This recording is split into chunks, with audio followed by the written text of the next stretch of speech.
अरे वृंदा, अरे आंटी क्या क्या हुई? हुआ?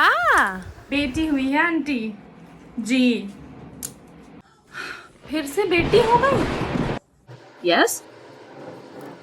हाय, तीसरी बार बेटी हो गई तुमको वृंदा। इसी को कहते हैं, बुरा मत मानना, लेकिन पिछले जन्म का कुछ बुरा कर्म होता है। बताओ, 3 बेटी कैसे जियोगी तुम 3 बेटी के साथ? हे भगवान, 3 बेटी बोझ हो जाती है बेटा। कुछ कहो चाहे नहीं कहो, भाई हो तो जाती है। भाई 3 बेटी, इतने लोग, इतने छोटे से घर में इतने लोग कैसे रहेंगे?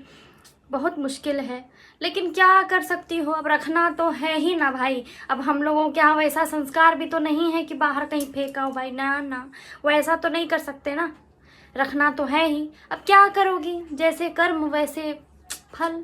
अब क्या कर सकते हैं, कोई बात नहीं, जीवन ऐसे ही व्यतीत करो। लेकिन 3 बेटी, लेकिन मानना पड़ेगा बोझे हो गई। एगो बता छुटकी हुई, उसकी जगह एगो बेटा हो जाता, एगो लल्ला हो जाता, तो क्या हो जाता। लेकिन क्या कर सकती है, ऊपर वाला उनको मंजूर नहीं था, इसीलिए तीसरी बेटी तुमको दे दिया। क्या करेगी, कोई बात नहीं। अरे वृंदा, वो हाँ आंटी। वो मैं तुमसे ये कहने आ रही थी कि वो आज कन्या भोज है ना मेरे यहाँ। हाँ, मैंने कन्या भोज रखा है, तो ऐसा करना 3 बेटियों को भेज देना हमारे यहाँ, ठीक है? मैं जा रही हूँ, याद से भेज देना जरूर से। 1 मिनट आंटी, वो आज मैं अपनी 3 बेटियों को आपके यहाँ नहीं भेज पाऊंगी जरूर से। What? क्या? वो एक्चुअली बात ये है ना आंटी कि मेरी 3 बेटियां तो बोझ है ना, वो तो बोझ हैं, ना जाने और क्या क्या हैं, मनहूस हैं, पता नहीं और क्या क्या है। मुझे तो 3 बेटी हो गई, तो मेरे कर्म फूटे हैं। मैं नहीं चाहती कि वो आपके घर जाएं तो आपके भी कर्म फूट जाएं, बिल्कुल नहीं चाहती मैं। इसलिए मैं आपको अपनी 3 बेटियों को आपके घर नहीं भेजूंगी। ये बिल्कुल भी जो है ना, मैं अपनी बेटियों का कदम तक नहीं पड़ने दूंगी उस घर में।